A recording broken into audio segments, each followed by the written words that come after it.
1000-এরও বেশি মহিলা অবৈধ সন্তান প্রসব করেছে আজিদ বাহিনীর তাণ্ডবে। জোরে জোরে নাউজুবিল্লাহ। বন্ধু 700-রও বেশি, এক এক রাওয়ায়াতে এক এক রকম বর্ণনা এসেছে, 700-রও বেশি সাহাবীকে ও বন্ধু বিনা হিসাবে কতল করেছে। আর জোরে বলেন না নাউজুবিল্লাহ।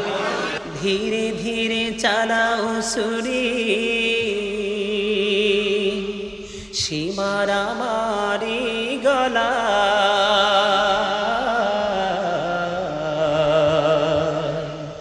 জয়নাল আবদিনের কান্দন শুনতে দাও না রে আমার।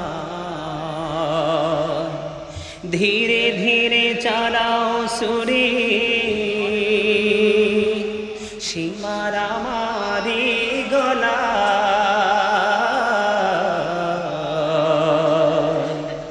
জয়নাল আবদিনের কান্দন শুনতে দাও না রে আমায়। আমার নানা নবী ছিলেন,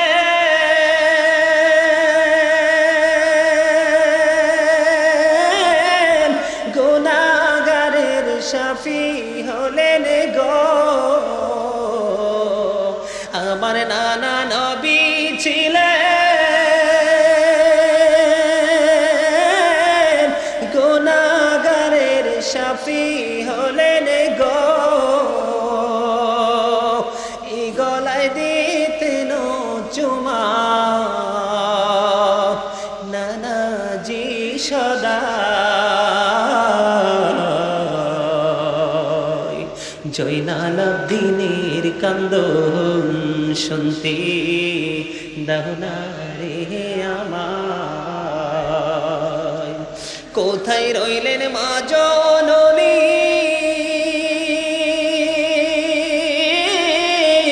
তোমার হোসেন ধরাশায়ী গো। কোথায় রইলেন মা জননী, তোমার হোসেন ধরাশায়ী গো। সীমার বসিল মাগো আমারি সিনায়,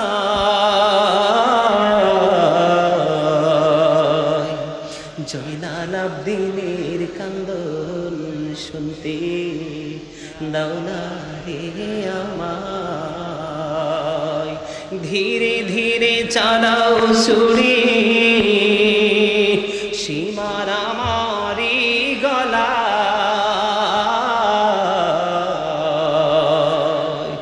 জয়নাল আবদিনের কান্দন শুনতে দাও না রে আমায়। আমার গলায় দিলে ছুরি, কাঁদিবে আসমান জমিনে গো। আমার গলায় দিলে ছুরি, কাঁদিবে আসমান জমিনে গো। কাঁদিবে না ফনি খোদা আর শোভ আল্লাহ,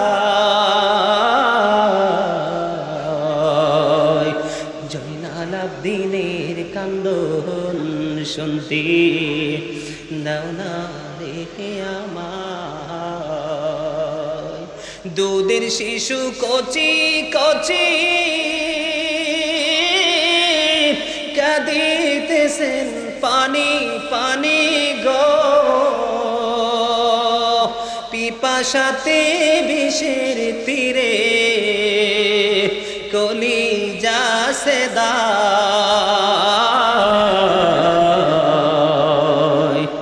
জয়নাল আবদিনের কান্দন শুনতে দাও না রে আমায়। মারহাবা বলে।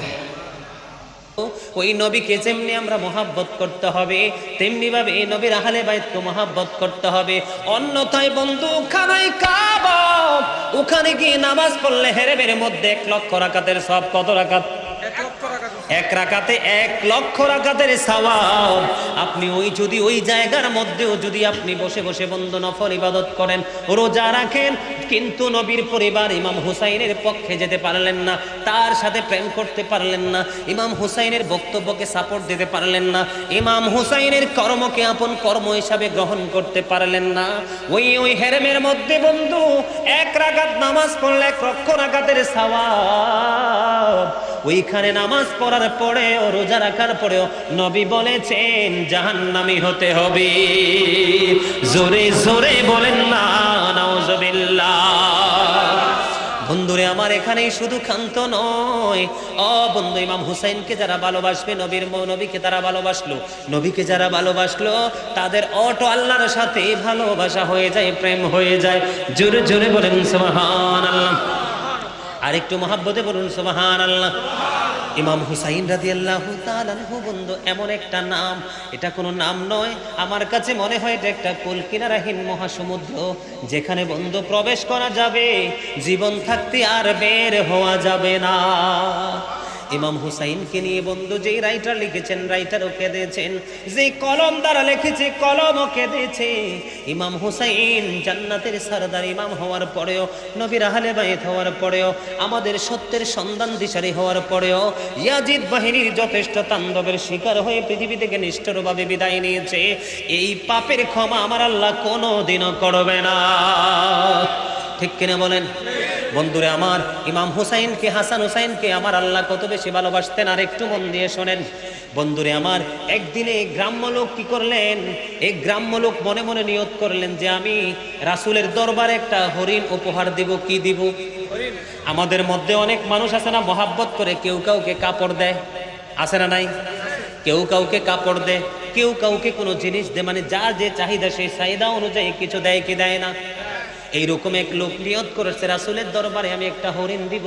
এবার হরিণ দিব মনে মনে তিনি যখন সিদ্ধান্ত করলেন, বন্ধু গ্রাম্য লোক একটা হরিণের বাচ্চা ধরে রাসূলের কাছে নিয়ে আসলেন। হরিণ দেখতে সুন্দর না সুন্দর?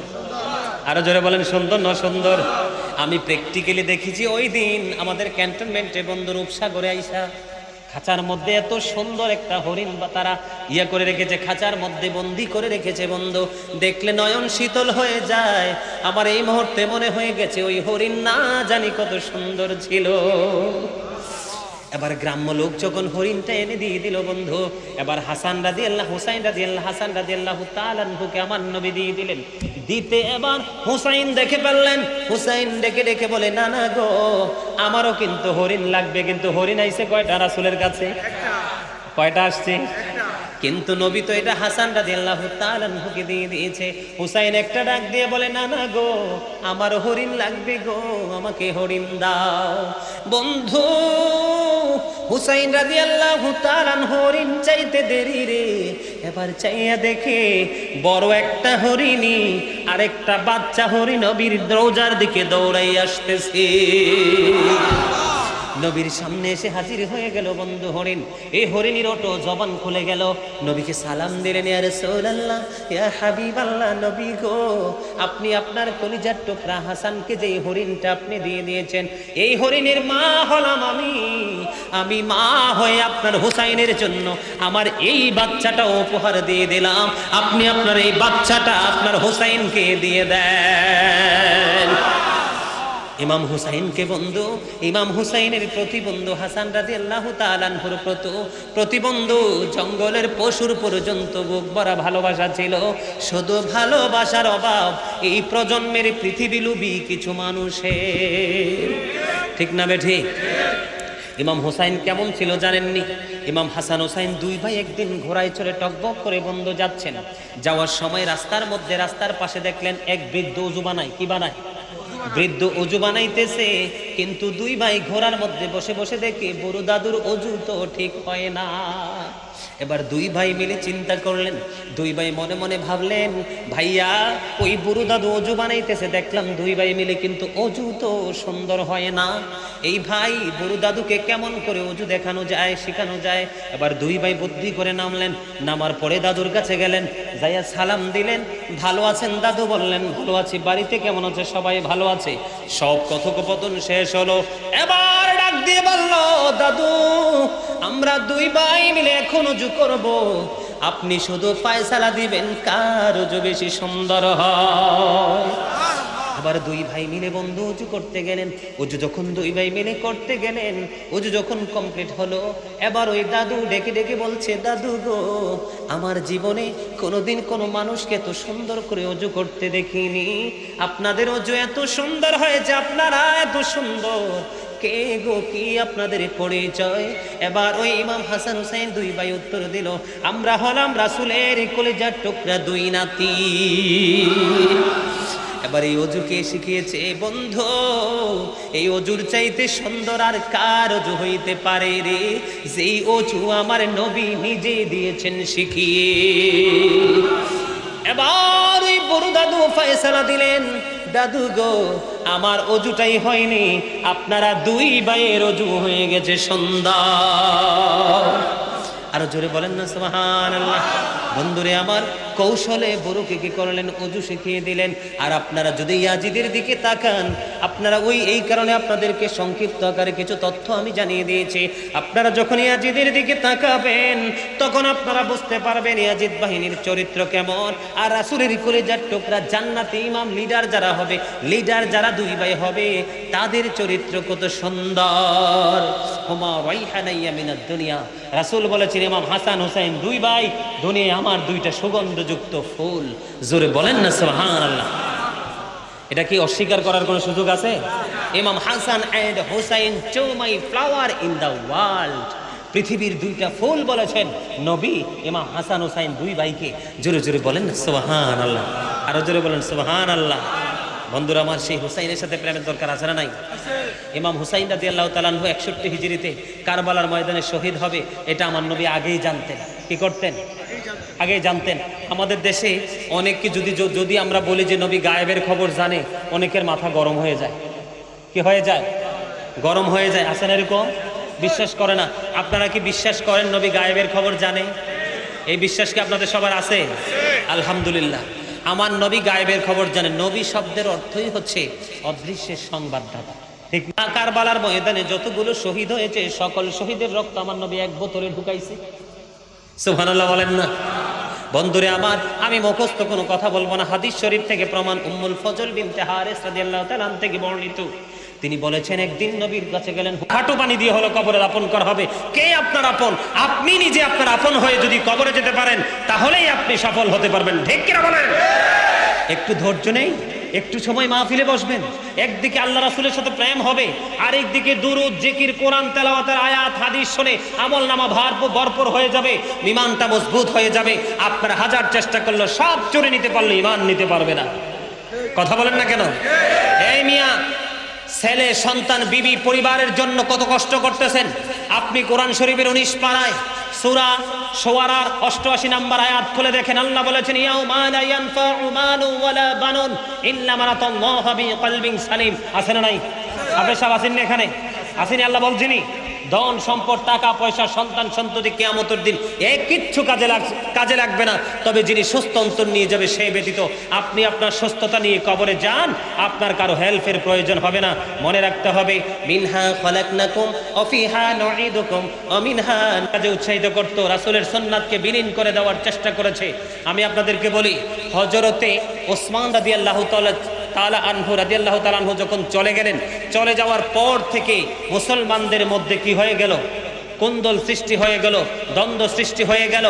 আর এই দ্বন্দ্ব পৌঁছাইতে পৌঁছাইতে আমির মুয়াবিয়া পর্যন্ত চলে গেল। কোথায় পর্যন্ত চলে গেল? আমির মুয়াবিয়া পর্যন্ত চলে গেল। আমি মুক্তাসার ভাই বলবো, অনেক সময় হয়ে গেছে মনে। কটা বাজে দেখো তো? কই না, অনেক সময় হয়ে গেছে। তো আমির মুয়াবিয়া পর্যন্ত পৌঁছে গেল। তারপরে কিন্তু ইয়াজিদের সাথে যুদ্ধ হয়ে গেল। আমার দিকে তাকান সম্মানিত উপস্থিতি, এখানে কিন্তু অনেক বিশাল লম্বা ঘটনা। ইমাম হুসাইন কুফাতে চলে যাওয়ার আগে কিন্তু ইমাম হুসাইন মুসলিম বিন আকিলকে কুফার অবস্থা পরিদর্শন করার জন্য তিনি পাঠিয়েছিলেন। কি করেছিলেন? তিনি পাঠিয়েছিলেন। কিন্তু সেখানে গিয়ে কিন্তু মুসলিম বিন আকিল অল্প সময়ের মধ্যে হুসাইনের পক্ষে 18,000-এরও বেশি আপনার হুসাইনের পক্ষে মানুষকে বায়াত গ্রহণ করিয়েছেন। জোরে জোরে বলেন না সুবহানাল্লাহ। আরো জোরে বলেন সুবহানাল্লাহ। তখন কিন্তু তখনকার সেই পরিস্থিতি এমন একটা অবস্থায় ছিল, তখনকার এই কুফার বীর হিসাবে যাকে ইবনে জিয়াদকে কি নেতা হিসাবে নির্বাচিত করা হয়েছিল, কি হিসাবে নেতা হিসাবে নির্বাচিত হয়েছিল, তার তখন ইয়াজিদ পর্যন্ত পৌঁছে গেল যে ইমাম হুসাইনের পক্ষে মুসলিম বিন আকিল এসে কুফাতে প্রায় 18,000-এরও বেশি মানুষকে ইমাম হুসাইনের পক্ষে বায়াত গ্রহণ করিয়ে ফেলেছেন। তখন কিন্তু তাদের মাথা কিন্তু নষ্ট হয়ে গেছে। তখন মুসলিম বিন আকিলকে হত্যা করার জন্য আপনার গুপ্তচর লাগিয়ে দিল। এদিকে তাকান, মুসলিম বিন আকিলকে হত্যা করার জন্য ইবনে জিয়াদের সবচেয়ে প্রিয় বন্ধু যিনি ছিলেন তাকে মাত্র 3,000 দিরহাম দিয়েছেন। কত হাজার? মাত্র 3,000 দিরহাম দিয়েছেন।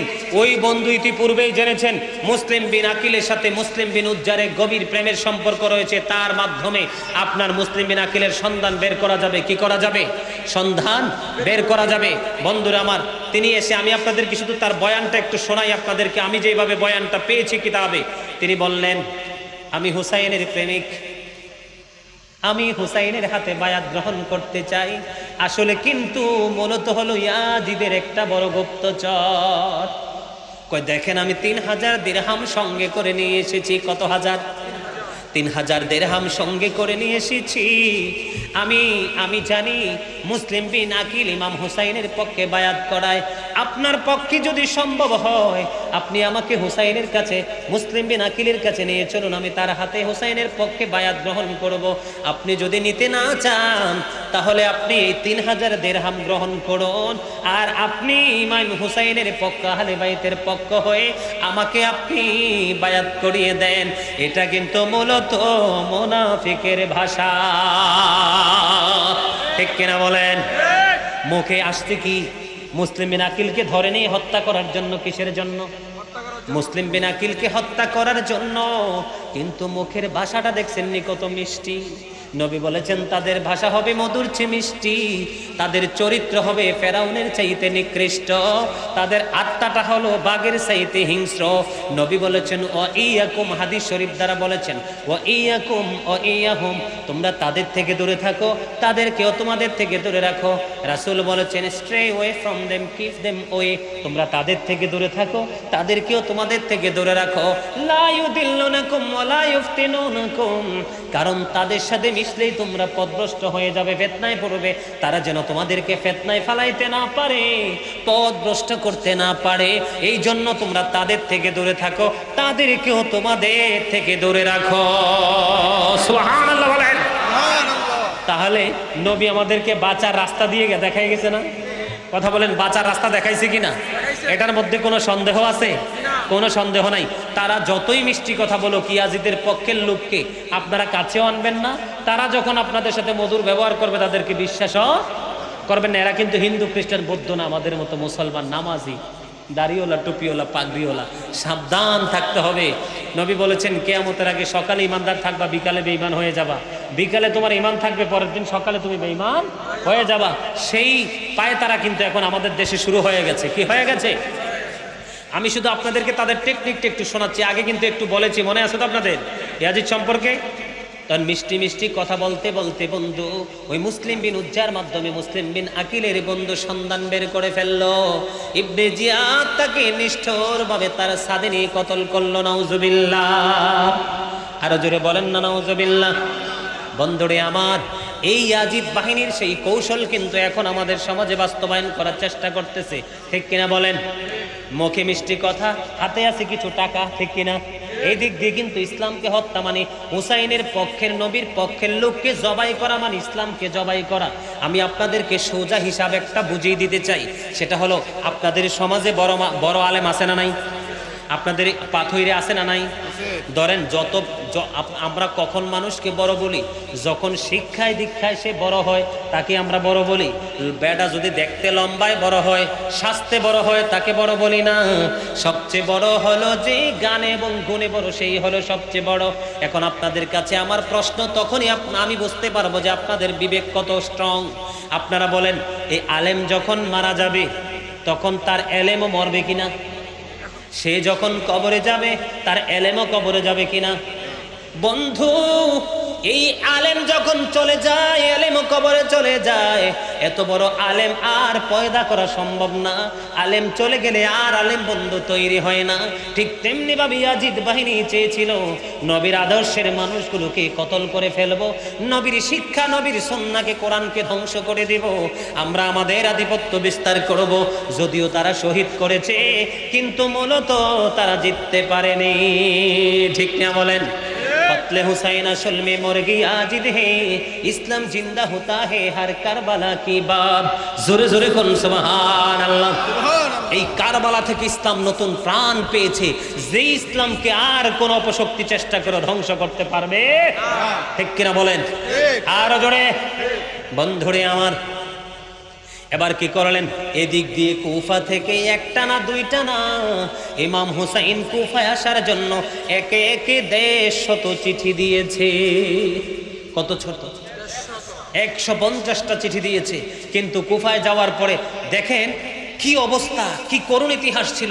ফুরাত নদীর পানি কিন্তু 3 দিন পর্যন্ত কাফের বেঈমান মুশরিকরা মুনাফিকরা খেয়েছে, পশু পাখি খেয়েছে।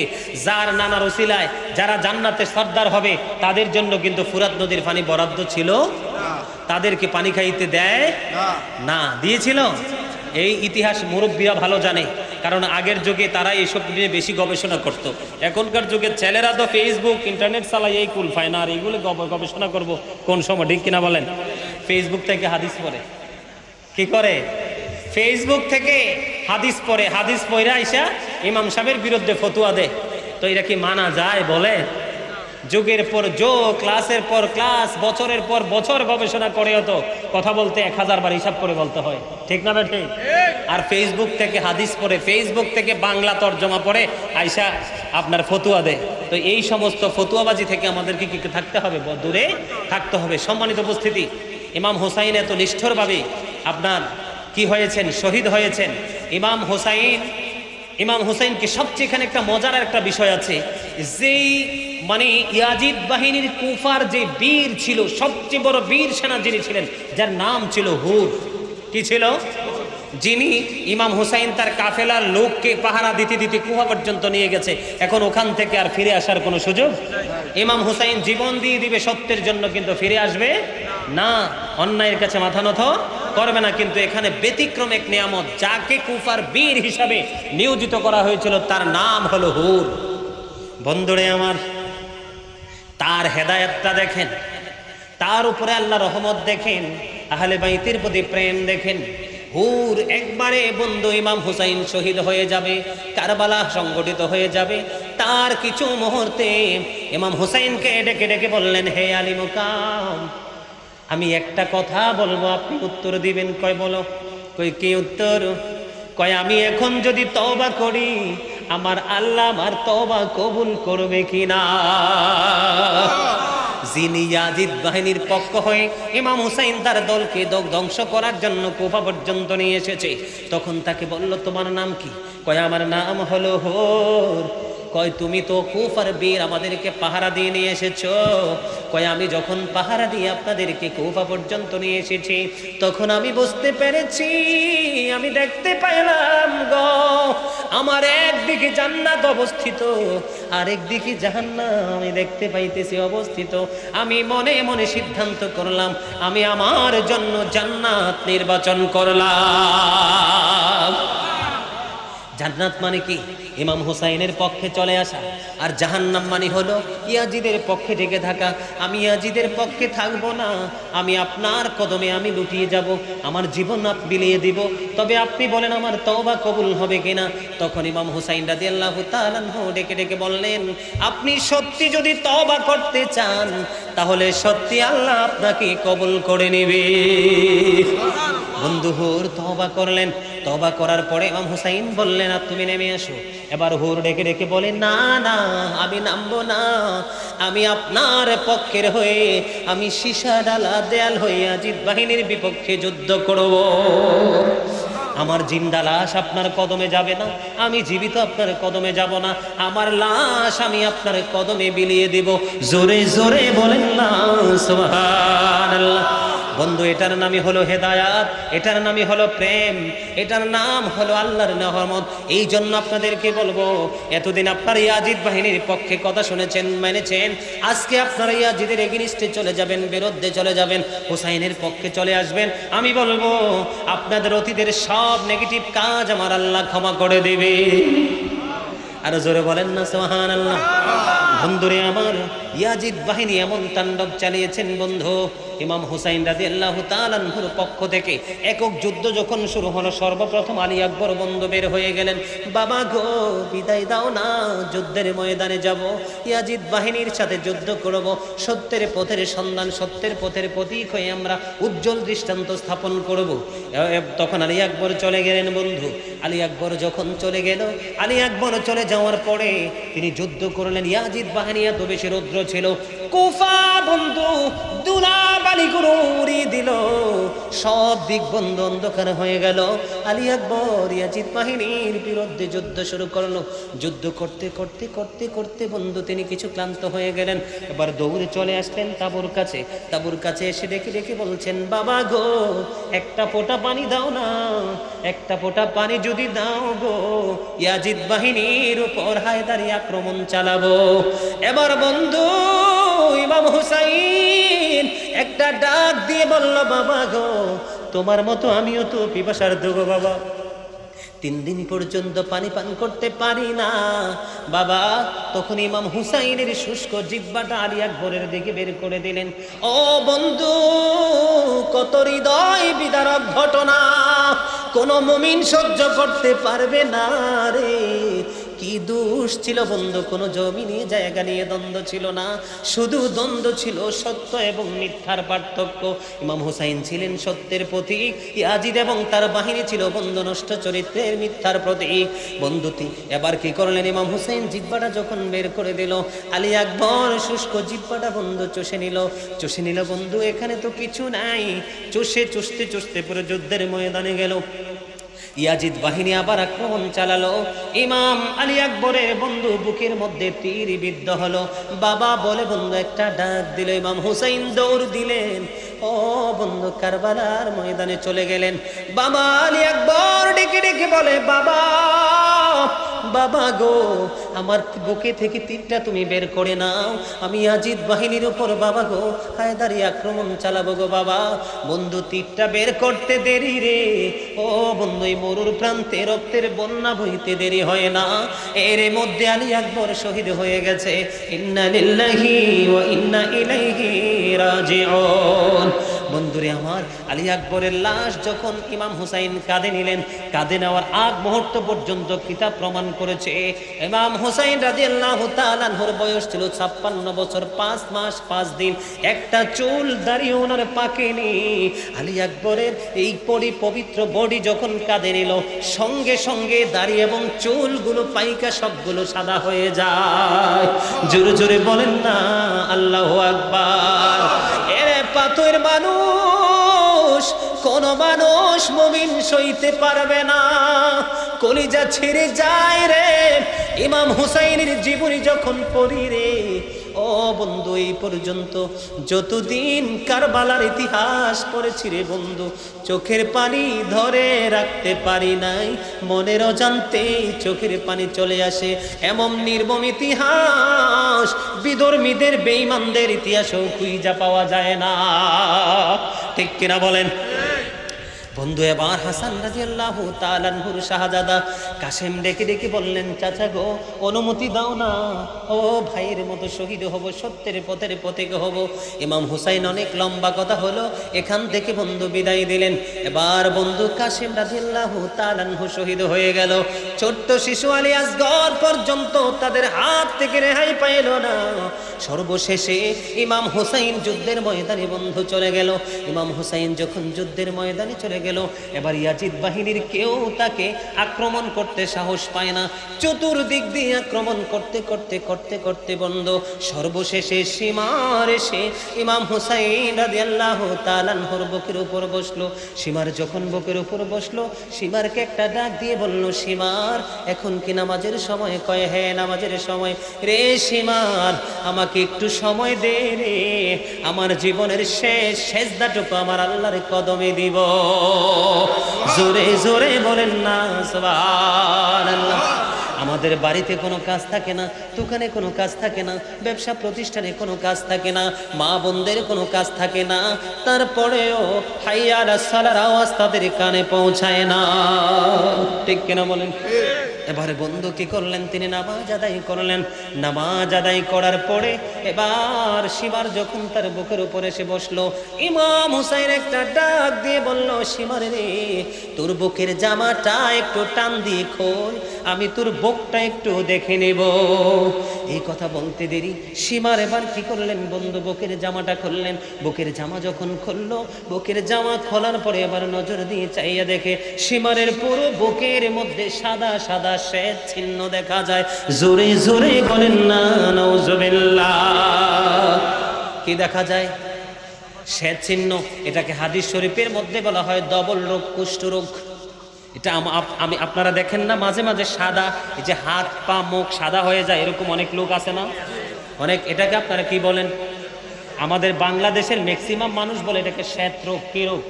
কিন্তু হাদিস শরীফে বুখারী এবং মুসলিম শরীফের মধ্যে এসেছে এটাকে বলা হয় কুষ্ঠ রোগ বা ডবল রোগ। এই সীমারের বুকের মধ্যে যখন বন্ধু এই কুষ্ঠ রোগের চিহ্ন যখন দেখলেন, এবার হুসাইন একটা ডাক দিয়ে বলল, রে সীমার, আমার নানা আমাকে এই পৃথিবী থেকে যাওয়ার আগে আমাকে বলে গেছে, নানা গো, সাদা চিহ্নের কিছু কুকুর আমার বংশের মধ্যে বাগানকে হরণ করে নিয়ে যাবে। জোরে জোরে বলেন না নাউজুবিল্লাহ। রে সীমার, তোরই তো সেই বদকিসমত, আমার নানা সাদা চিহ্নের কুকুরের যে চিমটম দেখিয়ে গেছে, আমি তোর মধ্যে সেই চিহ্ন দেখিয়েছি বন্ধু। তখন কি করলেন? কথোপকথন শেষ হয়ে গেল। ওই নিষ্ঠুর সীমার ইমাম হুসাইনকে বন্ধু কতল করে দিলেন। ইন্না লিল্লাহি ওয়া ইন্না ইলাইহি রাজিউন। তিনি যখন শহীদ হয়ে গেল, ও বন্ধু শাহাদাত বরণ করলেন। সমস্ত শহীদদের মাথার উপরে ইয়াজিদ বাহিনী এই ধুলো বালির মধ্যে বন্ধু ঘোড়া দাবড়িয়েছে। জোরে জোরে বলেন না নাউজুবিল্লাহ। একটা মানুষের যখন দেহ থেকে পাখি চলে যায়, তার উপর কি কোনো রাগ থাকে? তারে তো আমি শেষে করে দিয়েছি। ইয়াজিদ বাহিনী এতটা নষ্ট চরিত্রের ছিল রে, ও বন্ধু, তাদেরকে শহীদ করেও ক্ষান্ত হয়নি। এই ধুলোবালির উপরে, এই কুফার মধ্যে কারবালার ময়দানে ধুলাবালি বন্ধু দাবড়িয়েছে শুধু পৃথিবীর লোভে আর ইয়াজিদের কাছ থেকে পুরস্কারের আশায়। জোরে জোরে কন্যা নাউজুবিল্লাহ। আল্লাহ রাব্বুল আলামিন সূরা আলে ইমরানের 185 নম্বর আয়াতের শেষ অংশে বলে দিয়েছেন, ওয়ামাল হায়াতুদ দুনিয়া ইল্লা মাতাউল গুরুর। এই পৃথিবীর জীবন, দুনিয়ার জীবন একটা ধোঁকা ছাড়া কিছুই না। জোরে বলেন না নাউজুবিল্লাহ। পৃথিবীর জীবন কি একটা ধোঁকা, প্রতারণা ছাড়া কিছুই না। এখন কিন্তু আমরা ধোঁকার মধ্যে আছি, প্রতারণার মধ্যে আছি। এক কাপ চা খাওয়াইলে তো ইমান বেচালা চা দোকানে, ঠিক ঠিক না?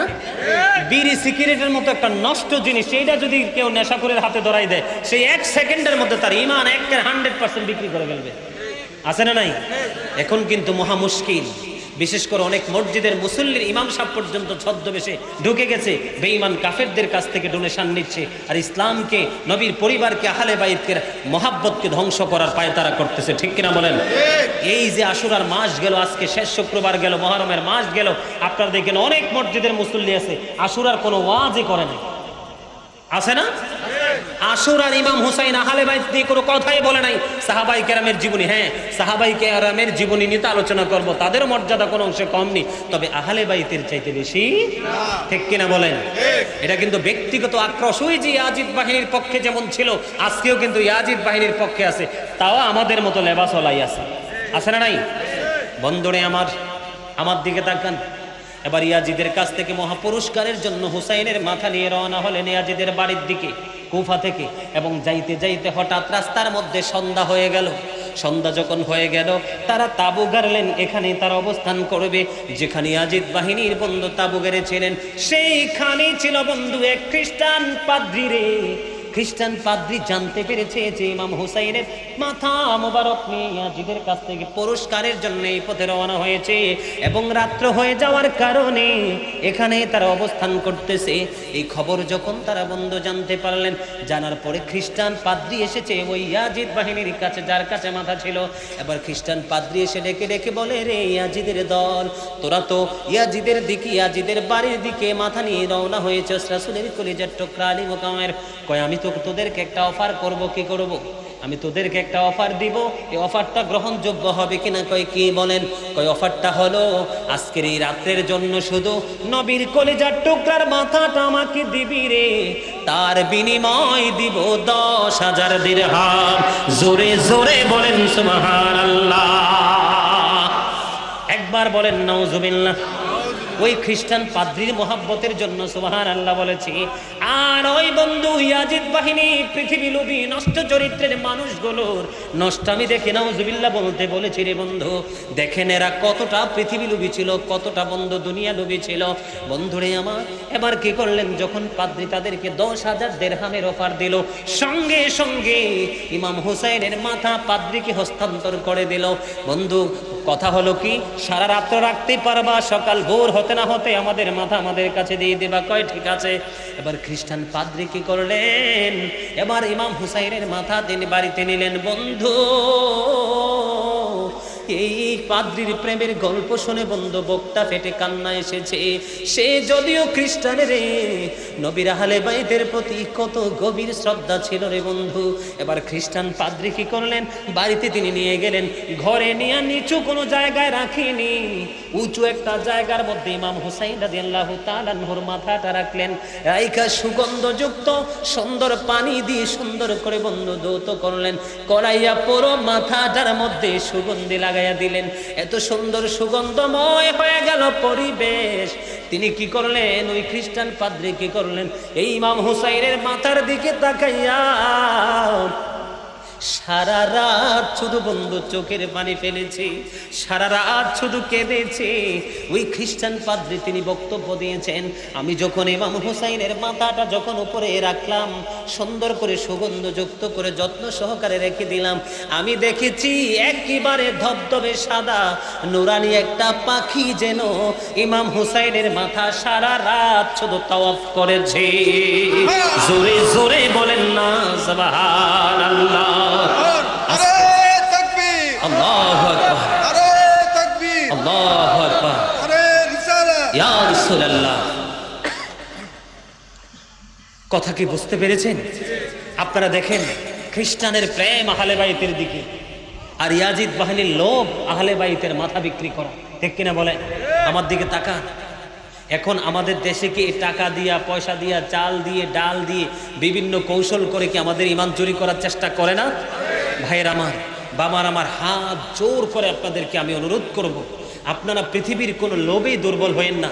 কারণ বর্তমান জামানা খুব ভয়ঙ্কর জামানা, বর্তমান পরিস্থিতি খুবই ভয়ঙ্কর পরিস্থিতি। আমাদের দেশের অবস্থা কিন্তু মোটেও ভালো নয়।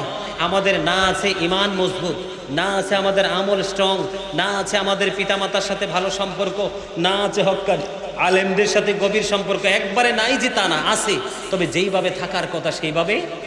আচ্ছা আপনারা বলেন, এখন কি বর্তমানে আল্লাহ কি আমাদের উপর রাগ নাকি খুশি? এই মুহূর্তে আমাদের উপর আল্লাহ রাব্বুল আলামিন অনেক বেশি রাগান্বিত, অনেক বেশি রাগান্বিত। যেটা যাদের অন্তরের চক্ষু খোলা আছে তারা সেটা দেখতে পায়, উপলব্ধি করতে পারে। যাদের চর্মচক্ষু খোলা, অন্তরের চক্ষু বন্ধ, তারা এটা কখনোই উপলব্ধি করতে পারবে না। শোনেন, এই মহরম মাসে ইমাম রাসূলের কলিজার টুকরা শহীদ হয়েছে। এই মহরম মাসের বরকত যে এত বেশি, মহরম মাসের ফজিলত যে এত বেশি, এই মাসে যদি কেউ একটা রোজা রাখে, মহরম মাসের 10 তারিখে, বনি ইসরায়েলের তারা প্রতি বছর একটা রোজা রাখতো, সেটা মহরমের 10 তারিখে। কারণ আপনার ফেরাউনের সাথে যুদ্ধ করে মুসা নবী বিজয়ী হয়েছিলেন, এই জন্য সেই দিনকে শ্রদ্ধা করে তারা একটা রোজা রাখতো। রাসূল যখন মদিনায় গেলেন, যাই দেখলেন একটা রোজা, তখন আমার নবী বলেছেন আগামী বছর থেকে আমরা 9 তারিখ রোজা রাখবো। সুবহানাল্লাহ বলেন। কয় তারিখ রোজা রাখবো?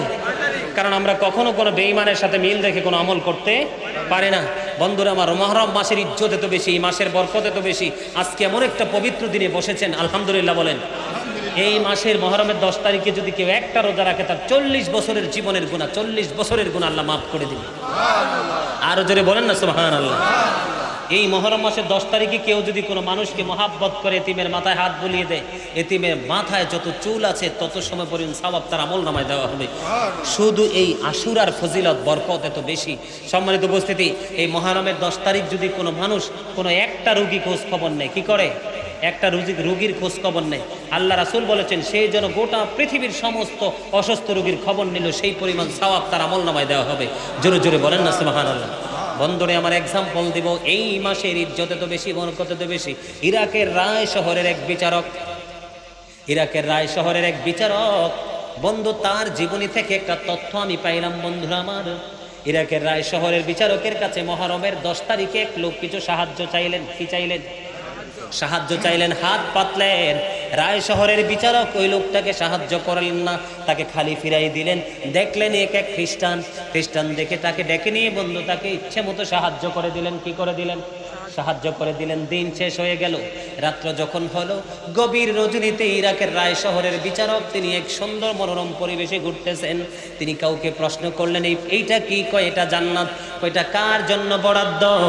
কয়টা আপনার জন্য বরাদ্দ ছিল, কিন্তু এটা আর আপনার নাই, এটা একজন খ্রিস্টানের জন্য বরাদ্দ হয়ে গেছে। কথা বুঝেন নাই?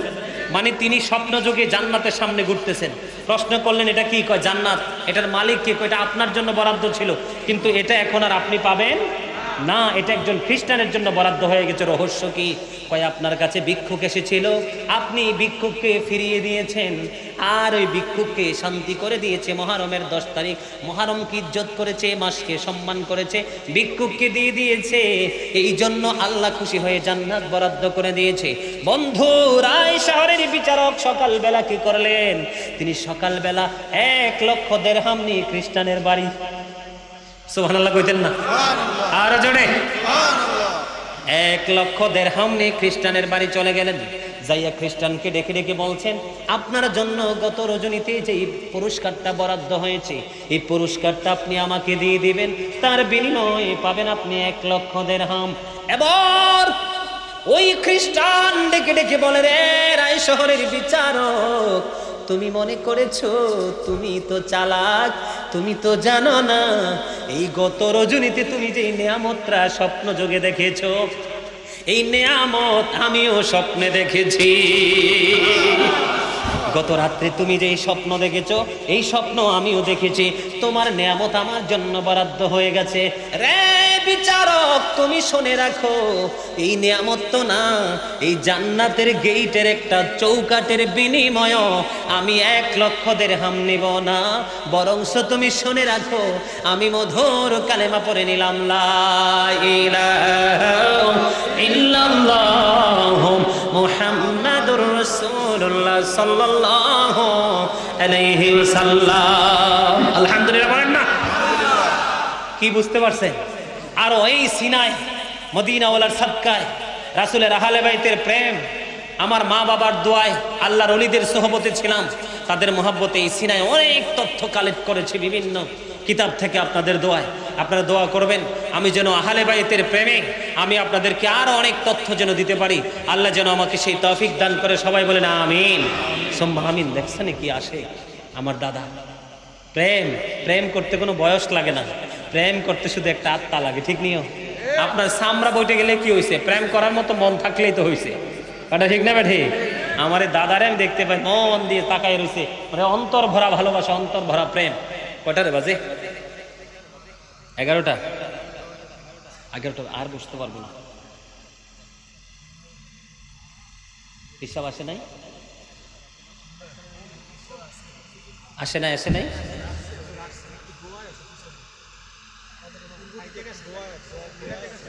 ও আচ্ছা, বুঝতে পারছি। এই পাগলার একটা পছন্দের গজল আছে, অনেক পুরনো গজল, আপনারা চাইলে একটু শোনাইতে পারি। শোনাবো? আমার নবীর প্রেমে পাগল হইলে, নবীর প্রেমে পাগল হইলে আল্লাহ তাআলা খুশি। নবীর দুরূদ পরহদি বাহানিসি বলেন নবীর প্রেমে পাগলে হইলে আল্লাহ তাআলা খুশি নবীর দরদ পরহদি বাহানিসি ওই আমার নবীর প্রেমে পাগল হইলে গো ওই আমার আল্লাহ তাআলার দিদার মিলে গো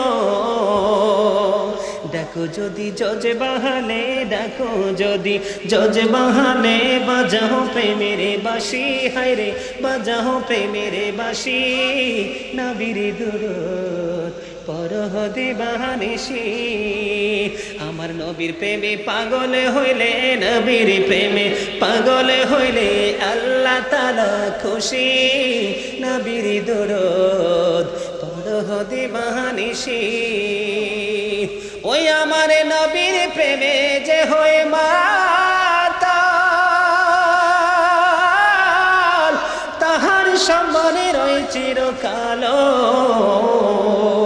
প্রমাণ আছে হযরতে বিলাল প্রমাণ আছে হযরতে বিলাল বান্দা প্রেমের রশি হায়রে বান্দা প্রেমের রশি নবীর দরদ পরহদি বাহানিসি বলেন নবীর প্রেমে পাগল হইলে নবীর প্রেমে পাগল হইলে আল্লাহ তাআলা খুশি নবীর দরদ পরহদি বাহানিসি ওই হযরত ওয়াস করুনি প্রেমিক ছিল গো ওই আমার নবীর প্রেমে দাদে ভাঙিল গো জুব্বায় উপহারে পাইল জামায় উপহারে পাইল হইয়া প্রেমে উদাসী নবীর দরদ পরহদি বাহানিসি বলেন আমার নবীর প্রেমে পাগল হইলে নবীর প্রেমে খুশি নবীর দরদ পরহদি বাহানিসি মারহাবা বলেন আরো জোরে বলেন মারহাবা ইয়াজিদ কত বড় ক্যারেক্টারলেস ম্যান ছিল বন্ধু 63 হিজরিতে জিলহজের চাঁদের 27 28 29 তারিখ এই 3 দিন কয়দিন এই 3 দিনের মধ্যে সকল নাপাক কাজ সে বৈধ বলে ঘোষণা দিয়েছে সকল অবৈধ কাজকে সে বৈধ বলে ঘোষণা দিয়েছে সকল হারাম কাজকে সে হালাল বলে ঘোষণা দিয়েছে মসজিদে নববীর মধ্যে বন্ধু 3 দিন পর্যন্ত আজান নামাজ পড়তে দেয়নি ও বন্ধু ঘোড়া হাতি যত ধরনের প্রাণী আছে সবগুলোকে মসজিদে নববীর মধ্যে বেঁধেছিল এই পবিত্র জায়গাকে অপবিত্র করার জন্য জোরে সোরে বলেন নাউজুবিল্লাহ বন্ধুরে আমার আপনারা আরো যদি শুনেন আপনারা আশ্চর্য হয়ে যাবেন যে মুসলমানের লেবাস লাগাইয়া কেমন করে ইসলামের এত বড় ক্ষতি করতে পারে বন্ধু তিনি 1000-এরও বেশি মহিলা ইয়াজিদ বাহিনীর তাণ্ডবে ওই 63 হিজরিতে এমন তাণ্ডব চালিয়েছেন বন্ধু 1000-এরও বেশি আমার মারা ও বন্ধু অবৈধ সন্তান প্রসব করতে বাধ্য হয়েছে আরো জোরে বলেন না নাউজুবিল্লাহ এটাকে কখনো কোনো ইমানদার মেনে নিতে পারে কোনোদিন সহ্য করতে পারে কিন্তু আমাদের দেশে অনেক বড় বড় বন্ধু নামের আগে অনেক টাইটেল থাকে নামের অমুক বক্তা তমুক বক্তা অমুক পীর তমুক পীর ওই পীরে না পর্যন্ত ইয়াজিদের পক্ষে কথা বলেছে আমি নিজে শুনেছি জোরে বলেন নাউজুবিল্লাহ হাজার হাজার মানুষ বক্তার সামনে বসে আছে শত শত মানুষ বক্তার সামনে বসে আছে ইয়াজিদকে যখন রহমতুল্লাহি আলাইহি বলছে হযরত ইয়াজিদ বলছে ইয়াজিদ কোরআনে হাফিজ ছিল বলেছে ইয়াজিদ দৈনিক 100 রাকাত নামাজ পড়েছে বলেছে এই রকম আপনাদের মতো অসংখ্য মানুষ ওই বক্তার সামনে ছিল পীরের সামনে ছিল একটা মানুষ দাঁড়াইয়া প্রতিবাদ করে নাই আপনারা বলেন ওরা কি ঈমানদার হইতে পারে ওরা কি মুমিন হইতে পারে বন্ধু আপনাদেরকে বলার কারণ হলো আল্লাহ বলেছেন অকৌলু কাওলান সাদীদা আল্লাহ বলেছেন সে দা রাইট থিং সত্য কথা বলো আপনাদের কাছে আজকে সত্য তুলে ধরবো সত্য মেসেজগুলো দিয়ে দেব যদি ভালো লাগে গ্রহণ করবেন অ্যাকসেপ্টেবল যদি মনে করেন করবেন আর যদি করতে না পারেন এটা হলো আপনার জন্য বন্ধু বদকিসমত 1000-এরও বেশি মহিলা অবৈধ সন্তান প্রসব করেছে ইয়াজিদ বাহিনীর তাণ্ডবে। জোরে জোরে নাউজুবিল্লাহ। বন্ধু 700-রও বেশি, এক এক রাওয়ায়াতে এক এক রকম বর্ণনা এসেছে, 700-রও বেশি সাহাবীকে ও বন্ধু বিনা হিসাবে কতল করেছে। আর জোরে বলেন না নাউজুবিল্লাহ। বন্ধুরে আমার, সাহাবী কেরাম সম্পর্কে, তাদের মর্যাদা সম্পর্কে জানেননি? তাদেরকে সাহাবাই কেরাম বলা হয় কেন? তারা অন্তরের চক্ষু দ্বারা, ঈমানি বিশ্বাস দ্বারা, চর্মচক্ষু দ্বারা নবীকে প্র্যাকটিক্যালি দেখিয়েছে এবং নবীর প্রত্যেকটা আদর্শকে তারা নিজের অন্তরে লালন করে বাস্তব জীবনে বাস্তবায়ন করেছে। এই কারণে তারা হয়েছে বন্ধু সাহাবী। সাহাবীদের ঘোড়ার খুরার পায়ের নিচের 3 আঙ্গুলের 1 চিমটি মাটি কয় আঙ্গুল? 3 আঙ্গুলের 1 চিমটি মাটি যদি একটা পাল্লায় রাখা হয়, ওই গাউসে পাক থেকে ধরে বন্ধু কিয়ামত পর্যন্ত পৃথিবীর বুকে যতগুলো অলি পয়দা হবে সবাইকে যদি একটা পাল্লায় তুলে দেওয়া হয়, ওই সাহাবীদের ঘোড়ার খুরার পায়ের নিচের 3 আঙ্গুলের 1 চিমটি মাটির ওজন ভারী হয়ে যাবে। এত ইজ্জত, এত মর্যাদা, এত পাওয়ার তাদের ছিল নবীর কারণে বন্ধু। তাদের পাওয়ার বৃদ্ধি পেয়েছে। এইরকম 700-রও বেশি সাহাবীকে বন্ধু হত্যা করেছে। মদিনার 10,000-এরও বেশি সাধারণ মানুষগুলোকে হত্যা করেছে। জোরে জোরে নাউজুবিল্লাহ। ইয়াজিদ ছিল নারী লোভী, তার চরিত্র ছিল নষ্ট চরিত্র। এই জন্য আমি আপনাদের কাছে ইয়াজিদ সম্পর্কে ছোট্ট করে বলছি বন্ধু। এখন কিন্তু আমি চলে যাব ইমাম হুসাইনের কাছে। আপনারা আমার সঙ্গে যাইতে রাজি আছেন না নাই? সবাই রাজি? আলহামদুলিল্লাহ বলেন। আর জোরে ইয়া রাসূলুল্লাহ ইয়া হাবিবাল্লাহ ইয়া রাসূলুল্লাহ লা ইয়া রাসূলুল্লাহ লা ইয়া রাসূলুল্লাহ লা ইয়া রাসূলুল্লাহ লা আমার মতের নিদান কালে আসিও নবী গো আমার শিয়রে দেখিব আপনাকে নয়ন ভরে ইয়া রাসূলুল্লাহ ইয়া হাবিবাল্লাহ ইয়া রাসূল। ভালো লাগে না? ইয়া হাবিবাল্লাহ ইয়া রাসূলুল্লাহ লাগো সোলো করাইয়া কাফন পরাইয়া যখনই রাখিবে কবরে শোয়াইয়া লইও গো কোলে গোলাম বলিয়া ইয়া রাসূলুল্লাহ ইয়া হাবিবাল্লাহ ইয়া রাসূলুল্লাহ লা শুনেছি হাদিসে দেখিলে আপনাকে জীবনের গুনাহ ঝরিয়া পড়ে দিও গো দেখা দয়া করে ইয়া রাসূলুল্লাহ ইয়া হাবিবাল্লাহ ইয়া রাসূলুল্লাহ আসসালাতু ওয়াসসালামু আলাইকা ইয়া রাসূলুল্লাহ। আলহামদুলিল্লাহ বলেন। আলহামদুলিল্লাহ। দুরূদ কি ভালো লাগে না? জোরে জোরে বলেন, ভালো লাগে? Durood is the most excellent prayer Muslim religion. ধর্মাবলম্বীদের জন্য গুরুত্বপূর্ণ একটা ইবাদত হলো নবীর মুহাব্বতের দুরূদ। যেই দুরূদ না পড়লে আপনার নামাজও কবুল হবে না, রোজাও কবুল হবে না, হজ কবুল হবে না, যাকাত কবুল হবে না। এটা আমার কথা না। নবীকে মহব্বত করে কেউ যদি প্রতিদিন 1000 বার দরুদ পড়তে পারে, কতবার? 1000 বার দরুদ পড়তে পারে। নবী বলেছেন, দাইলামি শরীফের মধ্যে এসেছে হাদিস খানা।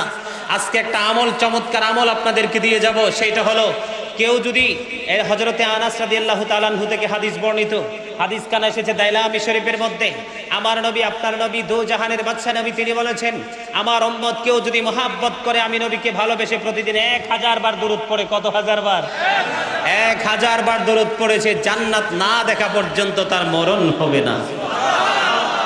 আর জুমার দিনে যেই ব্যক্তি মাত্র 80 বার দরুদ পড়বে, নবীকে মহব্বত করে, তারা 80 বছরের সগীরা গুনাহ আমার আল্লাহ মাফ করে দিবে।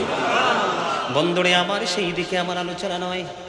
ও বন্ধু, আজকে আলোচনা করব ইমাম হুসাইন রাদিয়াল্লাহু তাআলা আনহুকে নিয়ে। কত বড় নিয়ামত ইমাম হুসাইন, রাসূলের কলিজার টুকরা।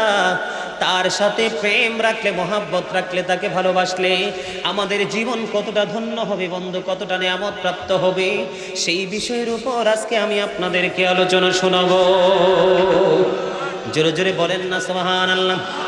আর একটু মহাব্বতে বলুন সুবহানাল্লাহ।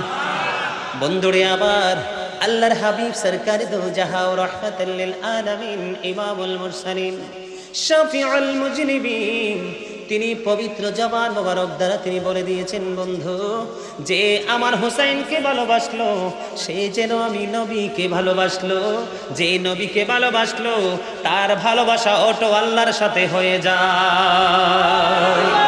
বন্ধুরে আমার, আল্লাহ কোরআনে বলেছে মাইয়ুতির রাসূলা ফাকাদ আতাল্লাহ।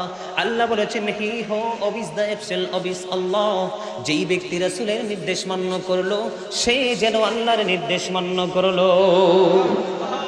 আরেকটু মহাব্বতে বলুন না সুবহানাল্লাহ। আল্লাহ রাব্বুল আলামিন বলেছেন কুল ইন কুনতুম তুহিব্বুনাল্লাহ ফাত্তাবিউনি ইউহিব্বুকুমুল্লাহু ওয়া ইয়াগফির লাকুম যুনুবাকুম আল্লাহু গফুরুর রহিম। আল্লাহ রাব্বুল আলামিন একবার স্পষ্ট করে দিয়েছেন না বন্ধু। আল্লাহ বলেছেন সে বলুন ইফ ইউ ডু লাভ আল্লাহ, যদি তোমরা আল্লাহকে ভালোবেসে থাকো, ফলো মি মুহাম্মদ সাল্লাল্লাহু আলাইহি ওয়াসাল্লাম, মুহাম্মদ সাল্লাল্লাহু আলাইহি ওয়াসাল্লামকে ফলো করো, আল্লাহ উইল লাভ ইউ, আল্লাহ তোমাদেরকে ভালোবাসবে, এন্ড ফরগিভ ইউর সিনস, আল্লাহ রাব্বুল আলামিন ক্ষমা করে দিবে। বয়ানকার আল্লাহর, এটা কোরআনের আয়াত, এতে কোনো সন্দেহ আছে নি? বন্ধুরে আমার, নবীকে ভালোবাসলে আল্লাহর ভালোবাসা হয়ে যায়। এখন এই নবীর ভালোবাসা পেতে হলে নবীর আহলে বাইতের ভালোবাসা আপনার অন্তরে আগে কি করতে হবে? ধারণ করতে হবে। জোরে জোরে বলুন না সুবহানাল্লাহ। বন্ধুরে আমার, ইমাম হুসাইন রাদিয়াল্লাহু তাআলা আনহুকে আল্লাহ কত ভালোবাসেন, ইমাম হাসান রাদিয়াল্লাহু তাআলা আনহুকে আল্লাহ রাব্বুল আলামিন কত বেশি ভালোবাসেন বন্ধু। ও বন্ধু, আপনারা একটু মহাব্বত করে নজর দিবেন, কথাগুলো শুনবেন। একদিন ইমাম হাসান হুসাইন দুই ভাই কি করলেন? হাতের লেখা লিখলেন। হাতের লেখা লেখার পরে বন্ধু তিনি নবীর কাছে গেলেন ফয়সালার জন্য। আমার নবী ফয়সালা দেননি। তারপরে গেলেন হযরত আলীর কাছে। আলীও বন্ধু এই হাতের লেখার ফয়সালা দেয়নি। সর্বশেষে পাঠালেন মা খাতুন জান্নাত ফাতেমার কাছে। মা ফাতেমার কাছে যখন গেল, মা গো আমরা দুই ভাই হাতের লেখা লিখেছি। বন্ধু গভীর মনোযোগ, আমরা দুই ভাই হাতের লেখা লিখেছি গো, আপনি ফয়সালা দিয়ে দিবেন আজকে কার লেখা বেশি সুন্দর। ও বন্ধু, হৃদয়ের জানালা সবাই খুলে শোনো গো, এখানে আমাদের জন্য কি শিক্ষা রয়েছে বন্ধু। মা ফাতেমা তিনি কি করলেন? বললেন বাবা ঠিক আছে, আমি তোমাদের হাতের লেখার ফয়সালা দিয়ে দিব, আমি তোমাদের হাতের লেখা কার লেখা বেশি সুন্দর সেটা ফয়সালা করে দিব, একটু অপেক্ষা করো। মা ফাতেমা ডেকে ডেকে বললেন আমার কাছে 60টা মতি আছে। কয়টা মতি? 60টা মতি আছে রে, আমার কাছে 60টা মতি আছে। আমি তোমাদের দিকে 60টা মতি নিক্ষেপ করব, যে বেশি কুড়াইতে পারবা তার লেখা বেশি সুন্দর বলে গণ্য হবে। বন্ধু, এবার মা খাতুন জান্নাত ফাতেমা যেমন তিনি বলতে শুরু করলেন, তিনি করতে শুরু করলেন। তিনি করতে গিয়ে আবার কি করলেন?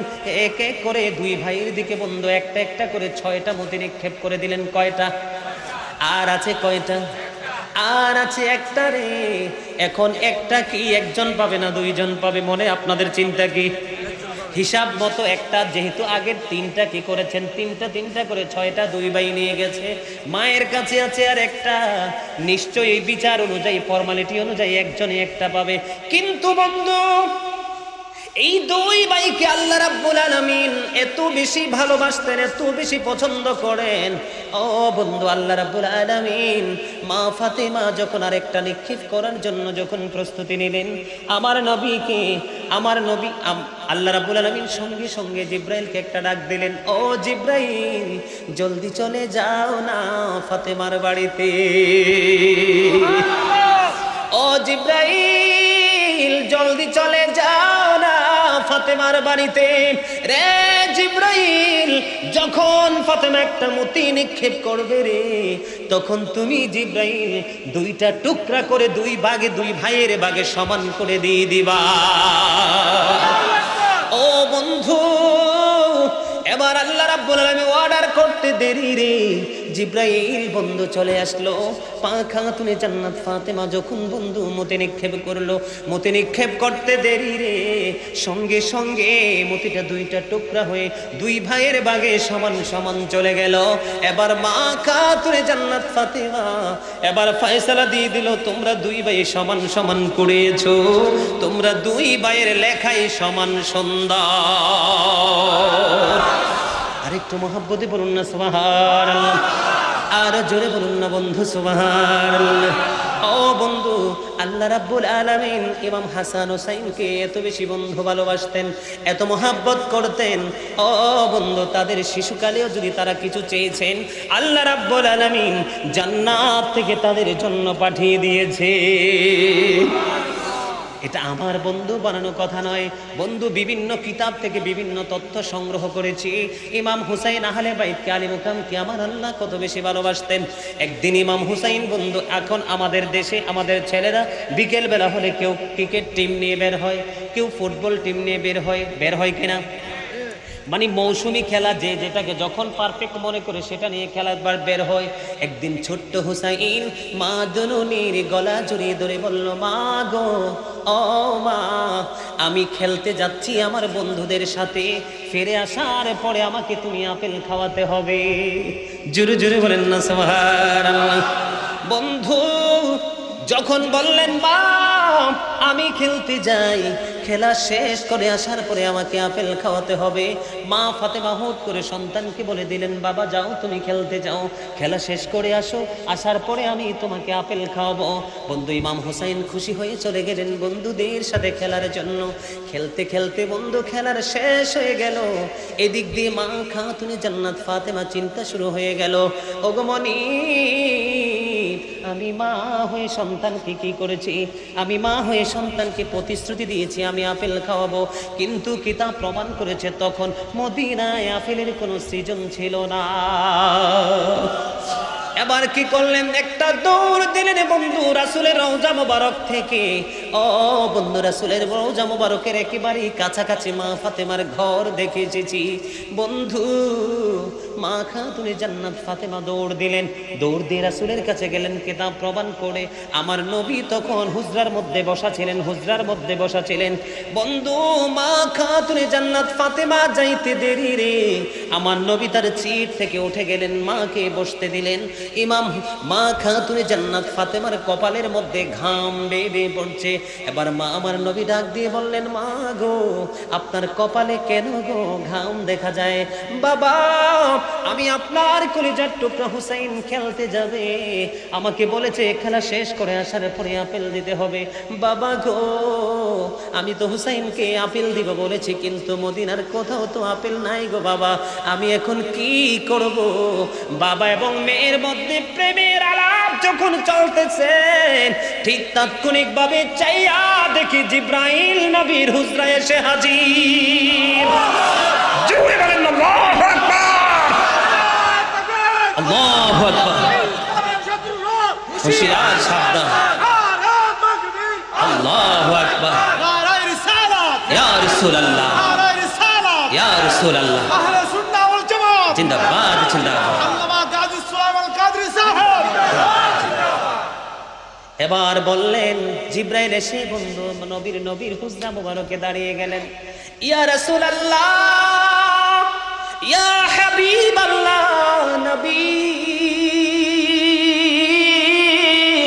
নবী গো, আপনি আপনার কন্যা জান্নাতের যিনি সরদারিনী হবে মুমিনাদের, তারা টেনশনে থাকবে, এটা আমার আল্লাহ কখনোই সহ্য করবে না।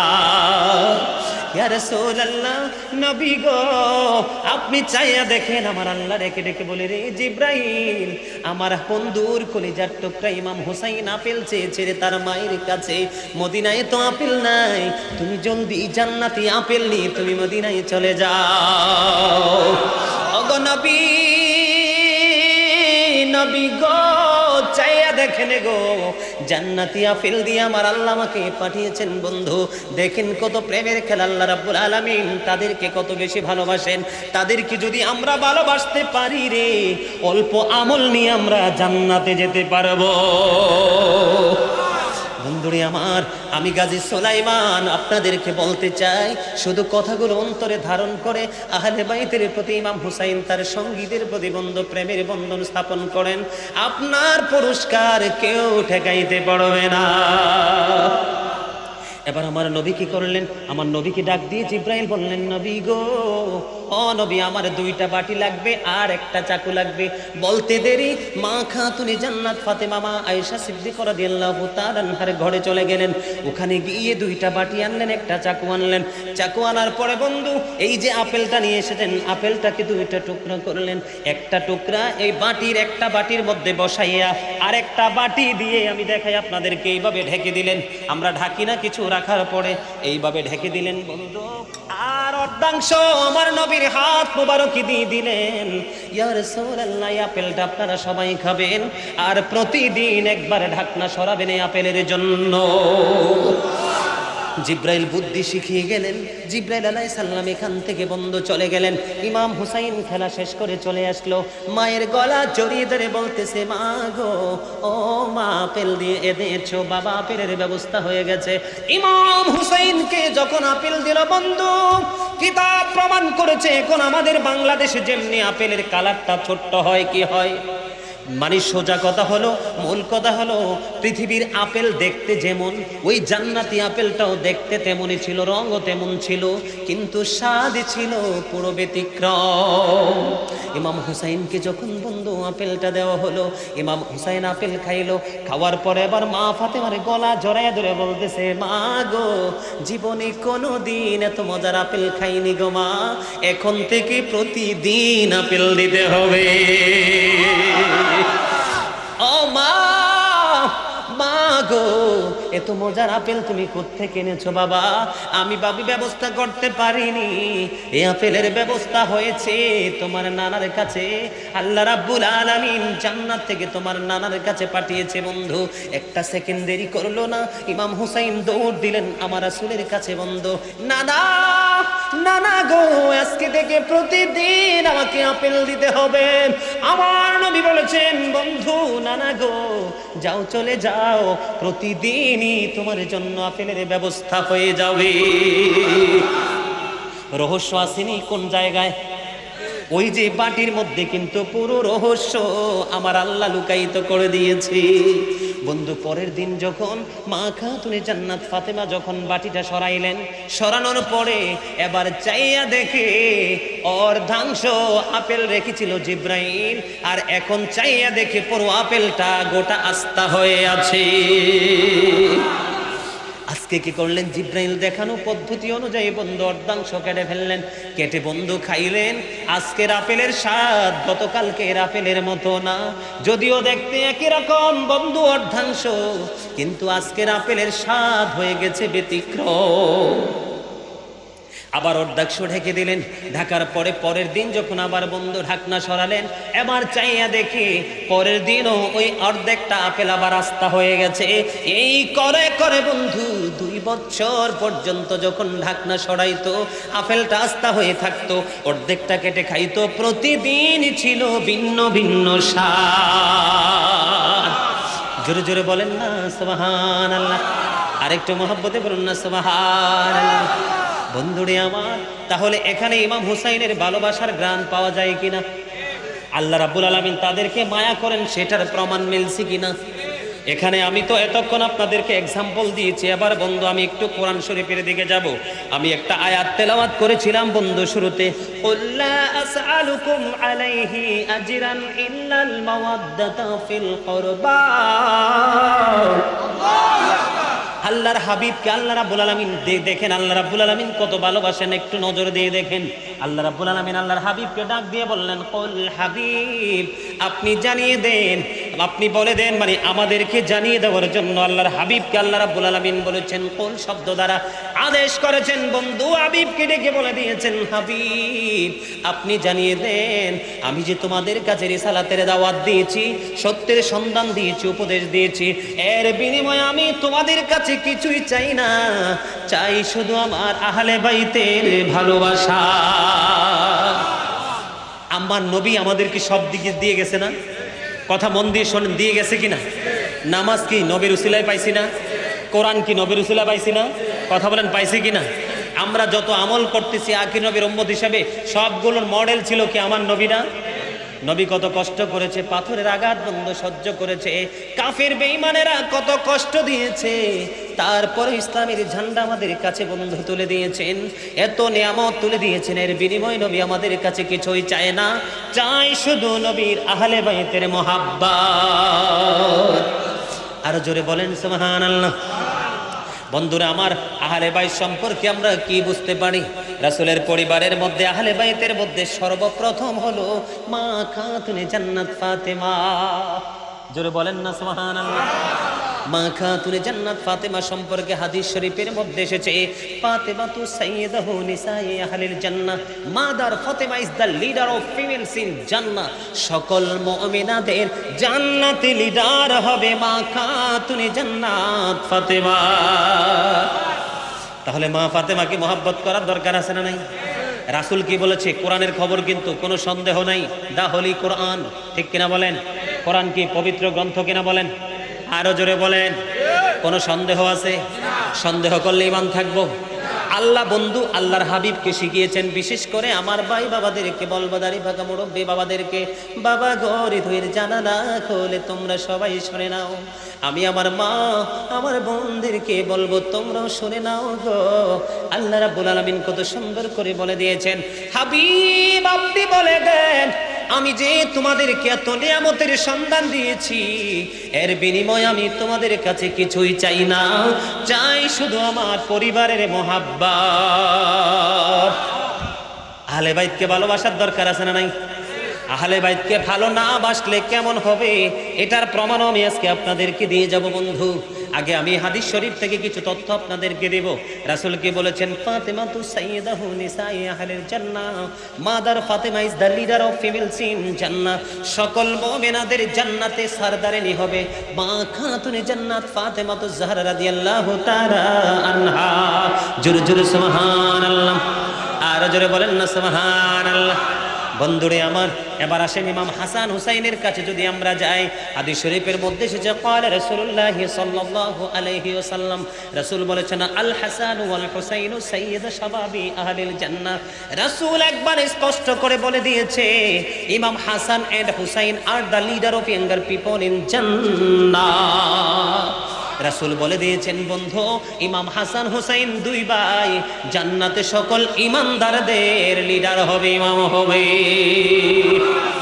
আলী রাদিয়াল্লাহু তাআলা আনহু সম্পর্কে রাসূল বলেছেন, আমি হলাম শিক্ষার শহর, আর সেই শহরের দরজা হলো আমার আলী। আনা মাদিনাতুল ইলমি ওয়া আলিউন বাবুহা। রাসূল বলেছেন, I am a city of education, the gate of that city is Ali. রাসূল বলেছেন, আমি হলাম শিক্ষার শহর, আর সেই শহরের দরজা হলো আমার আলী। এই ওয়াজ কিন্তু ইমানের ওয়াজ। কিসের ওয়াজ? কারণ মুসলমানের ইমান যদি বন্ধু কিনা থাকে, ঠিক না থাকে, কি না থাকে, ইমান যদি ঠিক না থাকে, আপনি পাহাড় পরিমাণ আমল করলেও কোনো লাভ হবে না। কারণ আল্লাহ কোরআনে বলেছেন, ইউদিল্লু বিহি কাসীরা ওয়া ইয়াহদি বিহি কাসীরা। কোরআন দিয়ে আল্লাহ কাউকে হেদায়েত দান করেছেন, কাউকে আবার গোমরা করেছেন। তার মানে কেউ জান্নাতের রাস্তা খুঁজে পাবে, আবার কেউ বন্ধু জাহান্নামের রাস্তা খুঁজে পাবে, ঠিক কিনা বলে? তার মানে এখান থেকে বোঝা যায়, আপনারা আমার দিকে তাকান, আল্লাযীনা আমানু, যারা ঈমান এনেছে। কি এনেছে? আল্লাহ বলেছেন, আল্লাযীনা আমানু, যারা ঈমান এনেছে, ওয়া কানু ইয়াত্তাকুন, এবং তাকওয়া অবলম্বন করেছে, লাহুমুল বুশরা, তাদের জন্য সুসংবাদ, ফিল হায়াতিদ দুনিয়া ওয়া ফিল আখিরাহ, দুনিয়ার জীবনে এবং পরকালের জীবনে। আমার কথা কি বুঝে আসছে আপনাদের? এখানে আয়াতের শুরুতে কি এসেছে? আল্লাযীনা আমানু। তার মানে প্রথমে এসেছে কিসের কথা? ঈমানের কথা। কার কথা? আজকের যে আলোচনা হচ্ছে সেই আলোচনা হলো বন্ধু ঈমানের আলোচনা। কিসের আলোচনা? আপনি আপনার ঈমানকে মজবুত করবেন। ইমাম হাসান হুসাইন রাদিয়াল্লাহু তাআলা আনহু এবং শুহাদায়ে কারবালাকে ভালোবেসে আপনি আপনার ঈমানকে বন্ধু মজবুত করবেন, তারপরে আপনি আমল করবেন, তখনই আপনার আমল কাজে লাগবে। কথা হবে ঠিক না বেঠিক? কোরআন এবং হাদিসের সাথে মিল আছে না?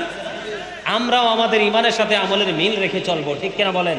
যদি আমরা পরকালে মুক্তি পেতে, আপনারা কিন্তু সবাই মনে করতে পারেন যে কবরটা তো দেখতে 3.5 হাত মাটির ঘর দেখতে একই রকম, এরকম মনে হয় না? কিন্তু তার আচরণ কিন্তু ব্যতিক্রম। তার আচরণ কি? আল কবারু রাওজাতুম মির রিয়াদিল জান্নাতি আও হুফরাতুম মিন হুফারিন নার। কবরটা জান্নাতের একটা টুকরা হবে। কি হবে? জান্নাতের একটা টুকরা হবে রে, জাহান্নামের একটা গর্ত হবে। যদিও দেখতে দেখা যায় মাটির ঘরে সবাইকে রাখা হয়, কিন্তু এর ভিতরের আচরণ পুরো ব্যতিক্রম। এই জন্য আমি বন্ধু প্রায় সময় বলি, কান্দায় না প্রাণের নবীকে, নবীকে কান্দাইলে রে কাঁদবা হাসরে। আল্লাহুম্মা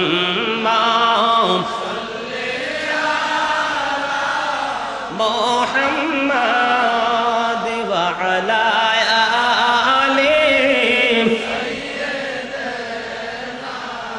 মুহাম্মাদ ওয়া আলা আলি মুহাম্মাদ।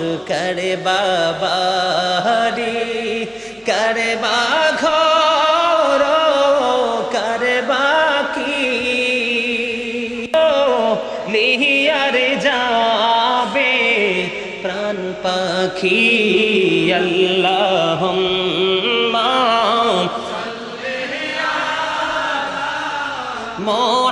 মুহাম্মাদ ওয়া আলা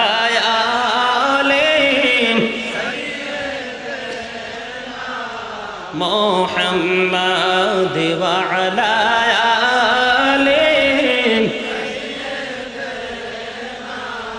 মুহাম্মাদ।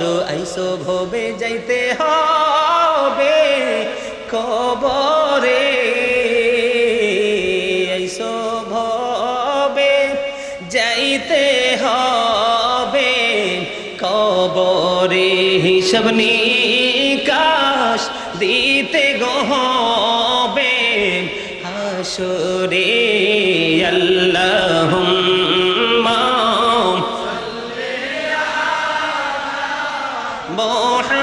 মুহাম্মাদ ওয়া আলা আলি মুহাম্মাদ। আলহামদুলিল্লাহ বলেন। মাঝে মাঝে দুরূদ জিকির ভালো লাগে না? আরো জোরে বলেন। কবরের কাছে কেন আসছি জানেন? কারণ পৃথিবীতে যার যত ক্ষমতা, যার যত পাওয়ারে থাকুক, কবরে কিন্তু কারোর সাথে কেউই যায় না। যায়? আরে যায় তো নাই। আপনার বিশেষ করে কয়েকদিন পরেও তো কবরবাসী কি অবস্থায় আছে, একটু দোয়াও এখন করায় না, আছে না নাই? এই জন্য আপনার ঈমানকে নিয়ে আপনাকেই কবরে, আপনার আমল নিয়ে আপনাকেই কবরে। বন্ধুরে আমার, রাসূল সম্পর্কে, ইমাম হাসান হুসাইন সম্পর্কে, মা খাতুনে জান্নাত ফাতেমা সম্পর্কে এবং আলী কারামুল্লাহ সম্পর্কে মুক্তাসার তথ্য আমরা পেয়ে গেলাম। এখন আরেকটা তথ্য আমি আপনাদেরকে দেব। আব্দুল্লাহ ইবনে আব্বাস রাদিয়াল্লাহু তাআলা আনহু থেকে বন্ধু একটা হাদিস বর্ণিত আছে। আমার নবী বলেছে, তিনি বর্ণনা করেছেন, কেউ যদি আর কাবা শরীফের রুকনে হাসরে আসওয়াদের মধ্যে অবস্থান করে এবং মাকাম ইব্রাহিমের মধ্যে যদি অবস্থান করে, ওখানে অবস্থান করেও যদি বন্ধু রোজা রাখে, নামাজ পড়ে রে, কিন্তু ইমাম হুসাইনের সাথে দুশমনি করে যদি মারা যায়, সে বিনা হিসাবে জাহান্নামে চলে যাবে। এখন আপনারা আমাকে উত্তর দেন বন্ধু, আপনার কি আগে হুসাইনের ভালোবাসা আগে নাকি নামাজ আগে? কথা বলেন না কেন? আপনারা মনে কথা বুঝেন না। কারণ আমার রাসূলকে ভালোবাসা যেমনি ফরজ, রাসূলের আহলে বাইতকে ভালোবাসাও ফরজ। এই জন্য বলছি বন্ধু, তোমার নামাজ পর্যন্ত বাতিল হয়ে যাবে যদি নবীর পরিবারের মধ্যে তুমি নেগেটিভ টাচ করো, ঠিক কিনা বলেন? আপনার ঈমানটা একটা সেকেন্ডের মধ্যে ধ্বংস হয়ে যাবে। ও বন্ধু, যদি আপনি আপনার ঈমানকে যদি হক্কানি আলেমদের সংস্পর্শে থেকে সঠিক তথ্যগুলো জেনে যদি ঈমানটাকে স্ট্রং রাখতে না পারেন, বেশি না একটা সেকেন্ডের মধ্যে বন্ধু ধ্বংস হয়ে যাবে। আল্লাহর হাবিব কি বলেছেন হাদিস শরীফের মধ্যে কোনো সন্দেহ আসেনি? সন্দেহ করলে ঈমান থাকবো নি। হযরত মুহাম্মদ সাল্লাল্লাহু আলাইহি সাল্লাম was born in Arab country. His father's name was Abdullah. His mother's name was Amina. His father said died before he was born. He lost his mother in his childhood. He was very truthful. রাসূলের কথাকে বেঈমান কাফেররা পর্যন্ত সমর্থন করেছে। কথা কি বুঝেন নাই? আরে এই যে সেন্টেন্স, এই যে বাক্য আমি ইউজ করেছি আপনাদেরকে শুনিয়েছি ল্যাঙ্গুয়েজ, এটা কিন্তু কোনো বন্ধ বাঙালির বক্তব্য নয়, এটা ইংলিশম্যানদের বক্তব্য। ইংলিশম্যানরা শুধু এই বক্তব্য দেয়নি, তারা আরো বলেছেন the 100 A ranking of the most influential person in the history. 100 জন প্রভাবশালীর তালিকা করা হয়েছে, এর মধ্যে সবচেয়ে প্রভাবশালী হিসাবে আমার নবীকে আখ্যায়িত করা হয়েছে। এটা কোনো বন্ধু, এটা কোনো সাধারণ মানুষের বক্তব্য নয়। এই ল্যাঙ্গুয়েজ হচ্ছে মাইকেল এইচ হার্ট, যিনি আমেরিকার গবেষক। জোরে জোরে বলেন না আল্লাহু আকবার। আমরা মুসলমানরা নবী চিনতে কষ্ট হয়, ঠিক না রে? ঠিক। বেঈমান, অনেক বেঈমান এখনো দেখেন নবীর মহাব্বতে পড়ে ইসলামের প্রেমিক হয়ে বন্ধু মুসলমান হয়ে যাচ্ছে। কথা বলেন না কেন? আর জোরে, of all the great religious personalities of all prophet, Muhammad sallallahu alaihi wasallam was the most successful. জোরে জোরে বলেন সুবহানাল্লাহ। সকল বিশ্বের সকল নেতার মধ্যে, সকল নবী রাসূলের মধ্যে আমার নবী বন্ধু ইমামতি থেকে রাজনীতি পর্যন্ত প্রত্যেকটা জায়গায় সফল। জোরে বলেন না সুবহানাল্লাহ। সেই নবীর কথার মধ্যে কোনো সন্দেহ আছে? কথা বলেন না কেন আছে? কোনো সন্দেহ নাই রে, ওই নবীর কথা বন্ধু 100% সত্য। এই গজল আগে অনেক শুনছেন না? শুনছেন না?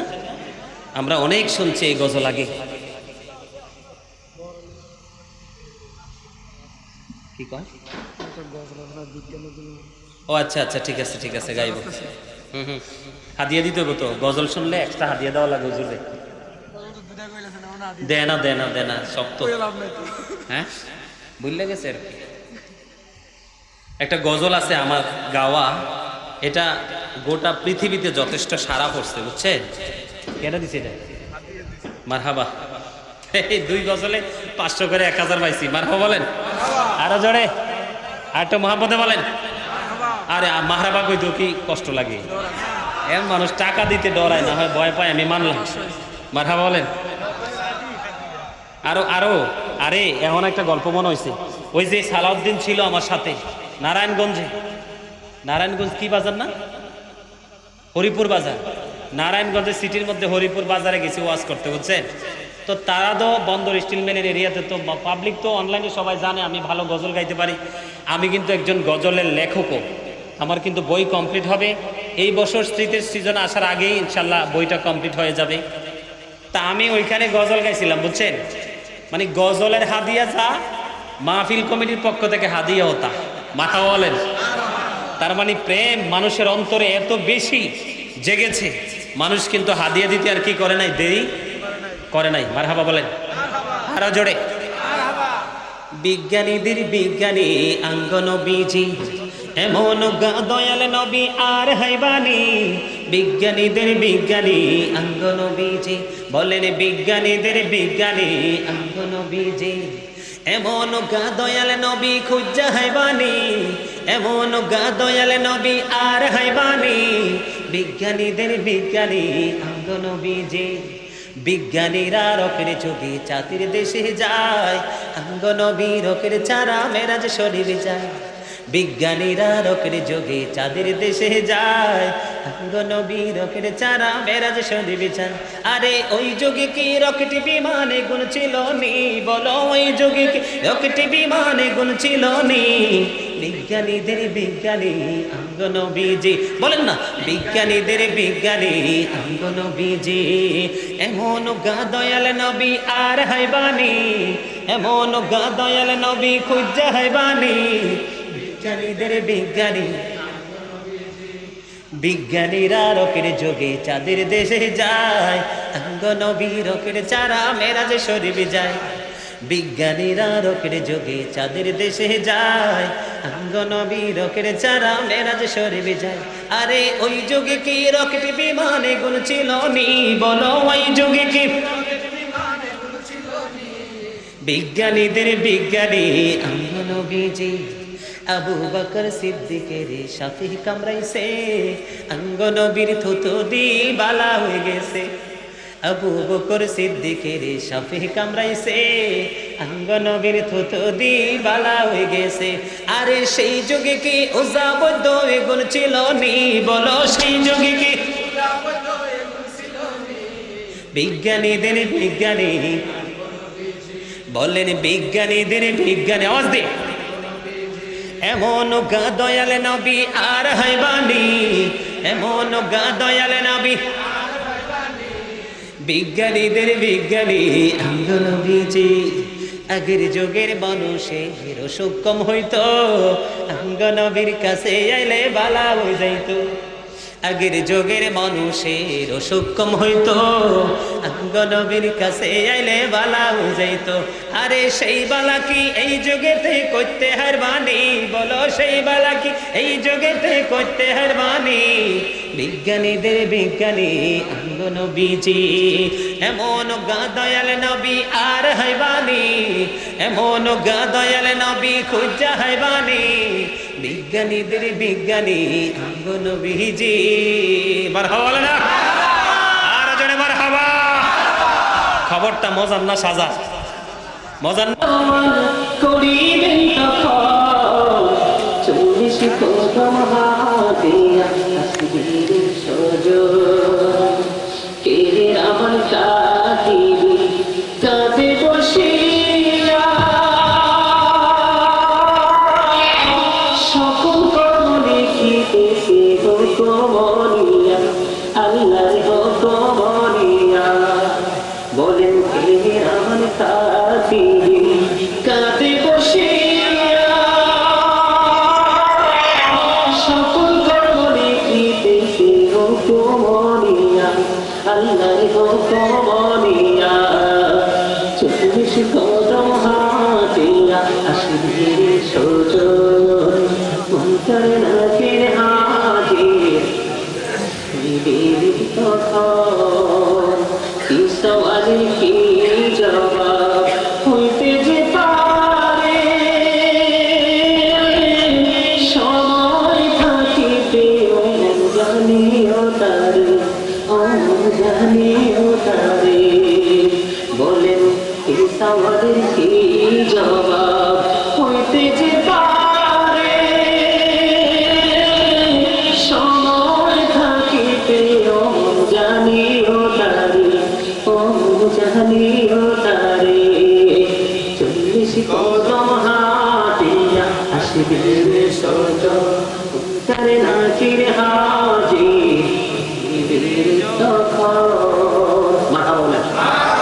আরেকটা আমার পছন্দের ছন্দে ছন্দে দুরুদের সাথে একটা গজল, সেটা আমি বেশি গাই এবং আমার ভক্তরা বেশি পছন্দ করে, সেটাই তিনি জানতে চেয়েছেন। আপনারা সকলে মহব্বত করে একটু শুনবেন, পারলে আমার সাথে গাইবেন, পারবেন আশা করি। ইয়া রাসূল